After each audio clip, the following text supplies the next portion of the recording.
All right, I'm here with Mike, Hey, how's it going? and we talked to you, it's been several years ago at Knobcon, Yeah, it's Knobcon 6. and you have your Therevox, but you've made some changes and some updates. Yeah, so right after Knobcon 6, I was with the ET4.3, and I hit the drawing board for about 3.5 years during COVID and before that to develop the ET5. And that's what I'm showing today for the first time at Knobcon. If you haven't seen the Therevox before, it's a continuous pitch analog synthesizer with an interface based on the Ondes Martinot.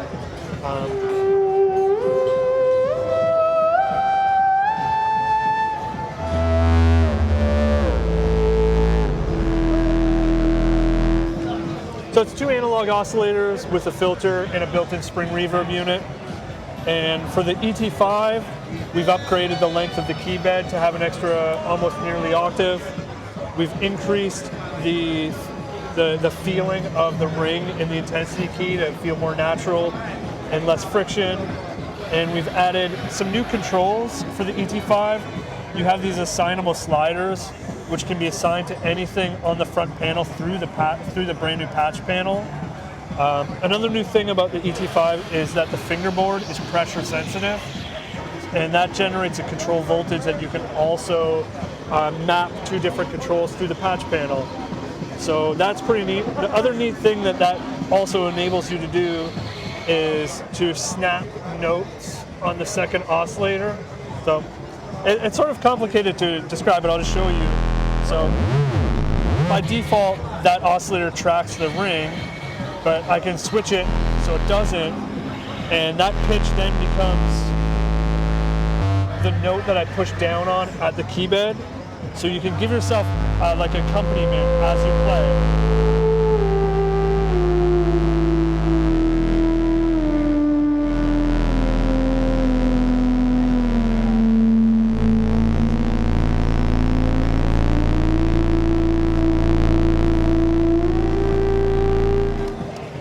The other neat thing you can do at the patch panel is you can decide what these controls do. So if I want this slider to control the cutoff frequency, I can do that as well.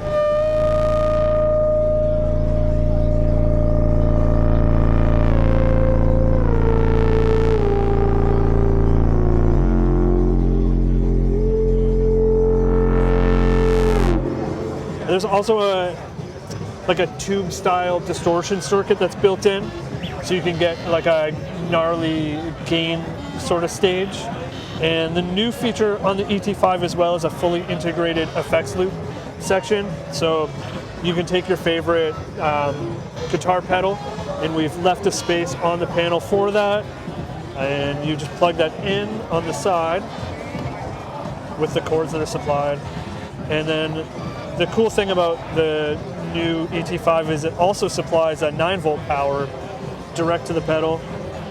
So your pedal is powered on and your synth is going through it, and that puts an effects pedal right before the new gain stage, right before the 3-pole analog filter, and before the spring reverb.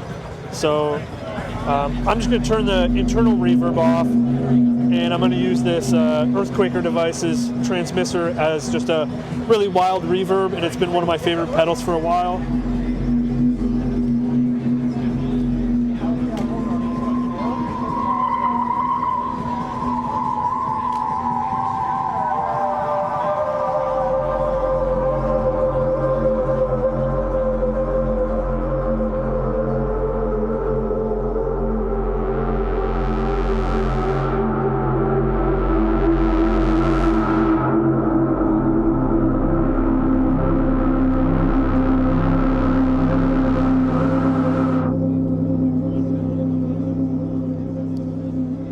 You can also control the mix of the pedal with the CV control, so that can be mapped to one of the sliders or the pressure of the fingerboard. So it's a pretty big improvement. The instrument does look a lot like the ET4 that we had at Knobcon 6, but the internals have been completely redone. Every feature has been rethought of, and it's a brand new instrument, and I'm very proud of it, and it's made a lot of improvements. Yeah, it's a really It's a really pretty looking thing too. Thanks, Jim. With I the wood. appreciate it. Like the ET4, this one's still handmade, completely handmade in Canada. We do all the woodworking with walnut wood and do the silk screening in-house and a lot of the electronics in-house. So it's very much a boutique synthesizer. Yeah, it's beautiful. What's the cost on this? The ET5 is $29.50 with a $400 deposit to sort of get the build started. Do you just build them to order? How does that work? Well, we're working through a back order right now. We have a waiting list, and we're trying to catch up to that. So I'm getting some people to come help me in the shop. And it's been backed up because the instrument took about 3.5 years to design. And during that time, we weren't building any of the previous model. It feels sort of weird building an old model when you know a new model's coming out. That's going to be an improvement. So I prefer to just completely stop building the old model and just concentrate on the development as we were working through that. Great. And you also were showing me a VCO. Yeah, so last year I was contacted by a man named John Landry in Montreal, and he was the repair tech in the 70s, 80s, 90s for the Ondes Martinots at the Conservatory of Montreal. And he liked what I was doing with Therevox with the Ondes Martinot inspired instrument, and he sent me some of the original hand-drawn schematics from the 1979 Ondes Martinot, which were something I've never seen before and I've always wanted to see, and I've been fascinated, obviously, because I love the Ondes Martinot.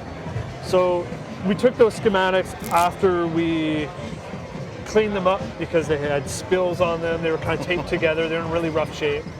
And after we verified the schematic by building one of them, I couldn't help myself and started the design process and sort of ended up with this, which we call the Ondes VCO.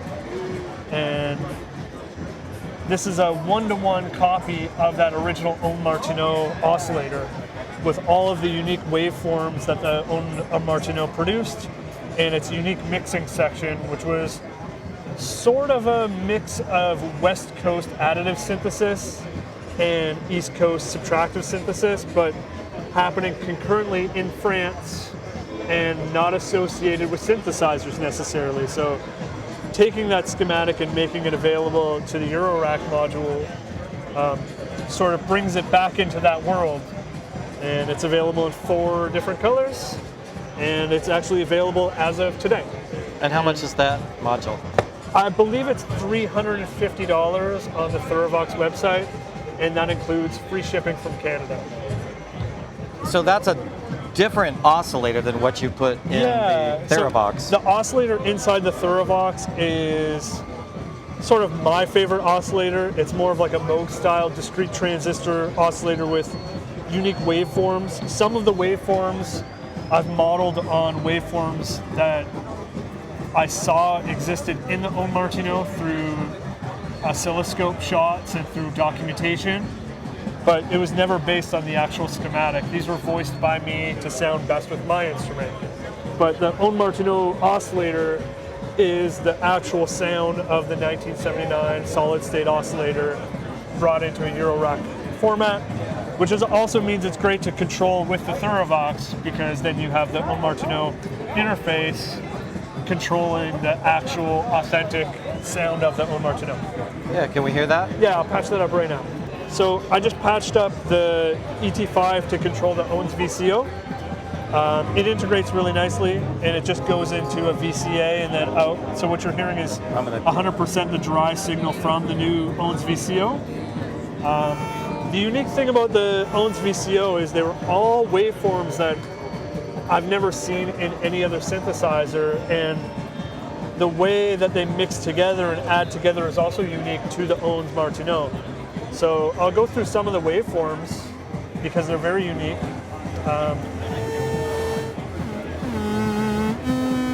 G is Gombe, which is just a square wave, but with some unique filtering. Nasillard is like a very narrow pulse that changes with frequency. So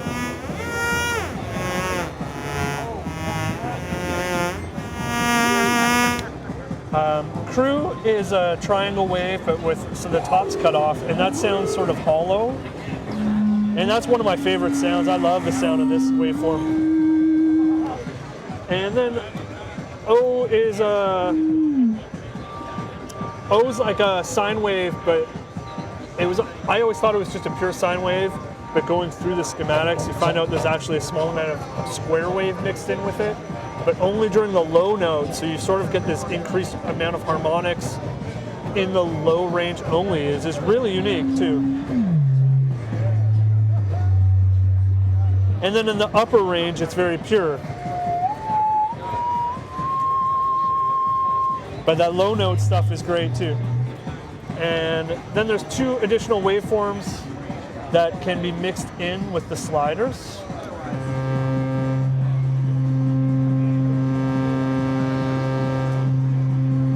And for the Ondes VCO, we've added CV controls for that. So that can be automated or modulated. And in the case of the patch I have right now, both those are being controlled with the sliders of the ET-5. So that works out really good because you sort of have this control for an additional harmonic that you can control in real time as you're playing.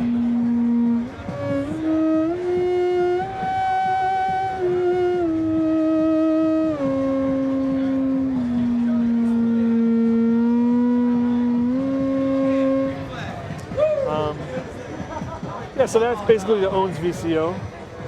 Cool. And when we were designing it, we couldn't decide on what color it should be. I thought it should be gray. My partner Melissa really liked this vintage white, so we did both. And then my other synthesizer friends wanted a black one, and then one of them wanted a silver one. So we're actually offering it in all 4 different colors. And all 4 of them are available right now at Therevox.com. Awesome. You want to play me out some on the Therevox? I'm going to patch back to the Yeah. Therevox. Please. Yeah.